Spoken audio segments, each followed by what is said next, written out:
Hey, Coach. Yeah, yeah. How you doing? Good. How are you guys? Good. Coach, have you been involved in a game where the opponent only scored one 2-point field goal in the first half? And then what did you tell your team when Maryland was making the run in the second half? I've been in a lot of games with some teams don't score any, but when we knew that Maryland was going to spend a lot of time right in the middle third of the court, and we felt like we could. Again, we played against teams, and we thought we could guard it. Second half, they didn't do a lot different. They just started running really basically two sets, and we were not doing a very good job. Some of it was fatigue. We were fatigued, but we were switching our coverage, and we just weren't as sharp as we needed to be. But you got to give them credit. It was a good, hard-fought fight both ways, and Kevin's done a great job with this team, and they got going downhill. They obviously shoot the ball better. And at the start of the game, I thought we defended personnel the way we had asked our players to do it. But at halftime, we talked about them. They're going to. I don't care who you play. They're going to make a push in the second half, and we bogged down in the second half. Missed too many layups. I mean, we had some point-blank layups that we've got to make, and a couple big shots. I thought, obviously, Jemiah Mashak's three was a big play for us because we were teetering right there. Then certainly Tyreek's three was a big play. Olivier's in the last minute, we said, hey, we came in the game talking about defense and rebounding. We got to leave the game talking about defense and rebounding, and we were able to get couples. We had much better position. We were getting blown by. We were opening our hips up and just showing the rim to them. And the last two possessions, we didn't do that. And then Olivier came up with a really big rebound down there. It was a big one. And I thought, we knew they would pressure us at some time, but I thought Kevin waited till the end and when he needed it and got us. I'm not sure we got out of rhythm with the press. It was it maybe looked frantic, but I thought our guys for the most part handled it pretty well. Santi called timeout. Not because of the pressure, but because of his shoulder. He hit it pretty good, but again, is a good hard fought game both ways. Rick, do you leave happy that you found a way to win, or more disappointed that you let the lead go the way you did? Again, Olivier said it in the last time out. I love the fact our guys were really locked in there at the end. Olivier said, "Hey, coach told us we're going to be in games like this all year, and we got to find a way to win it." And I don't think I've ever been disappointed in losing a lead if we're doing what we need to do. I mean, we missed some shots. I mean, we had some layups, overpassed the ball a couple times, not coming off when we had sets called.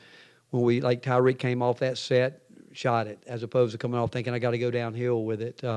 We got to get back to where the guys that we know that want to shoot it need to shoot it because I can't read the rebound and what it ended up about even, and that was a big difference in the game in the second half too. First half we were all over the offensive glass, and didn't we end up even? I can't. 48-40. Yeah, so that's a major difference in the second half too, rebounding.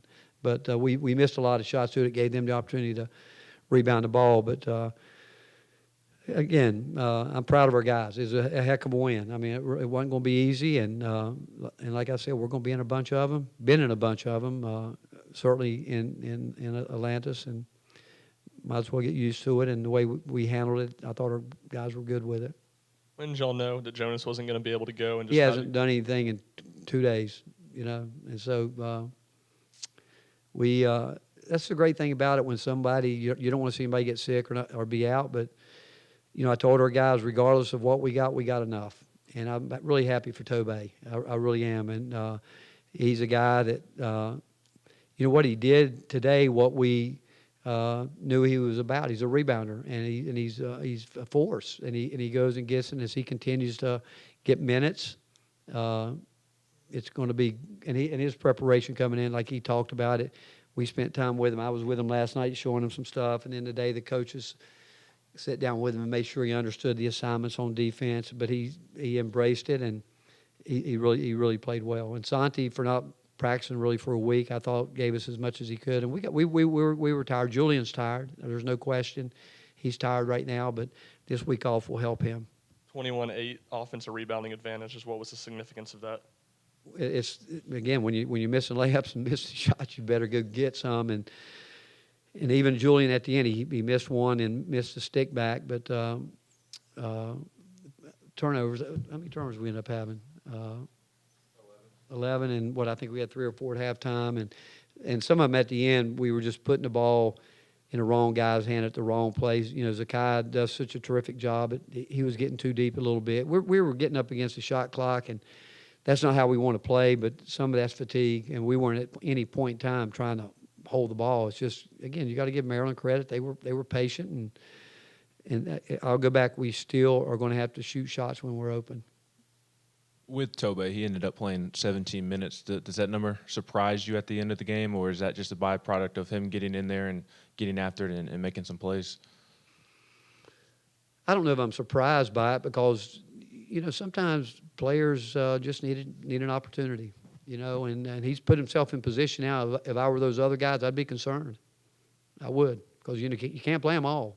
Well, I mean, you can, but that gives us a terrific front line with, you know, when Jonas decides he's going to get right, Uros, Tobe, and Olivier, that's what we want. We want depth in there, and we expect those guys to rebound and play defense. And so, yeah, I'm excited for him because if Jonas hadn't have gotten sick, who knows how much he would have played today. But I'm telling you, he earned everybody's confidence today, and you know he'll continue to have those opportunities.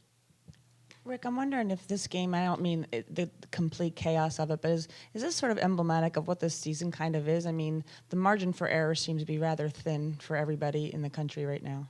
Yeah, you know, Dana, I think you look around the country right now, I'm not sure anybody's established themselves, you know, like they're much up on a higher floor than everybody else. And it's going to be a great year in college basketball. I mean, we're still early into it.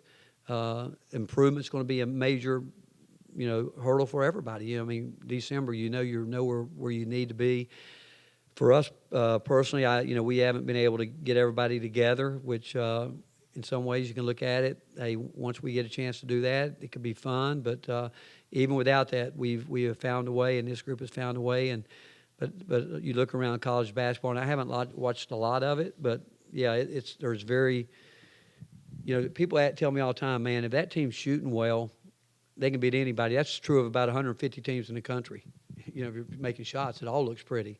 But can you win when it's ugly? And I thought we were able to, that second half was certainly ugly for us, but we found a way to win the game. Thank you, Coach. All right, thank you, guys.